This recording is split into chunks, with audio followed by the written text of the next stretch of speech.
আলাইকুম সম্মানিত শায়েখ। ওয়ালাইকুম আসসালাম ওয়া রাহমাতুল্লাহি ওয়া বারাকাতুহু। জি আমি বলেন। আসাম থেকে ধুবড়ী জেলার বিলেশিপাড়া থেকে বলছি। আমি মাশাআল্লাহ, বলেন। আপনার বক্তব্য শুনে আহলে হাদিস হয়েছি, আগে তবলিগ করতাম।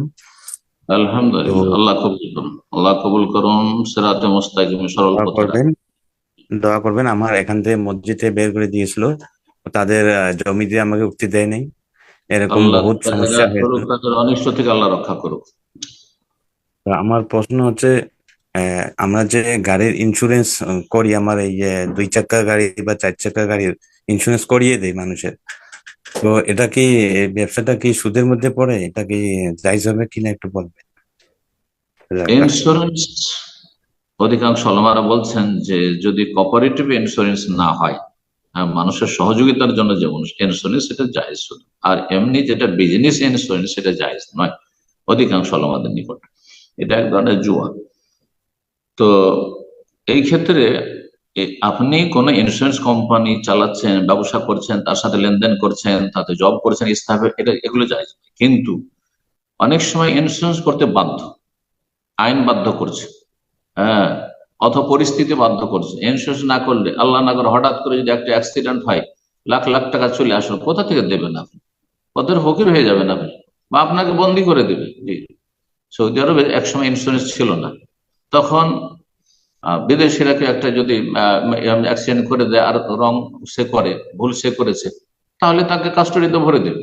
বেচারা রুজি রোজগার থেকে বঞ্চিত, তার ছেলে মেয়ে আছে, পরিবার আছে, এইরকম পরিস্থিতিতে তারপরে ইন্স্যুরেন্স আসলে একসময়। তো ইন্স্যুরেন্স জায়েজ নয় কোন জায়গায়, কিন্তু কথা হচ্ছে যে যদি দেখা যায় যে এরকম পরিস্থিতি, ইন্স্যুরেন্স না করলে আমার বড় ধরনের ক্ষতি হয়ে যাবে, তাহলে এরকম পরিস্থিতি হলে এটা জনসাধারণের জন্য জায়েজ।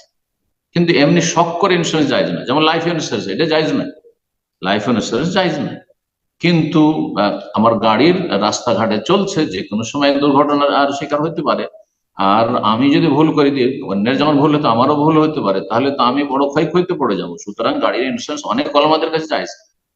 এই জন্য কাতার থেকে অনেক আগে আমরা ছাত্র জীবনে যখন বেনারস জামিয়া সালেহায় পড়তাম, একটি কিতাব একজন সালাফি আলেম লিখেছিলেন, তাতে বলেছেন যে একমাত্র লাইফ ইন্স্যুরেন্স জায়েজ নয়, বাকি ইন্স্যুরেন্স গুলি যদি মানুষ প্রয়োজন হয় করতে, হেলথ ইন্স্যুরেন্স।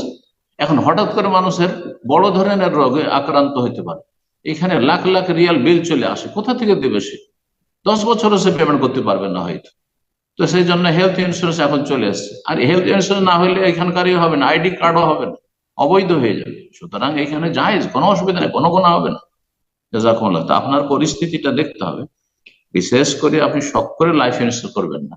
আপনি বাড়ির হাউস ইন্স্যুরেন্স করবেন, বাড়ির ইন্স্যুরেন্স করবেন না, কিন্তু গাড়ি রাস্তাঘাটে চালাচ্ছেন, বা কাগজপত্রের ক্ষেত্রে প্রয়োজন এইসব ইন্স্যুরেন্সের, সুতরাং সেই ক্ষেত্রে জায়েজ, সেক্ষেত্রে জায়েজ। এই ব্যবসাতে আপনি পুরোপুরি ইনভলভ হবেন না, কিন্তু প্রয়োজনে জায়েজ আছে। জাযাকুমুল্লাহ।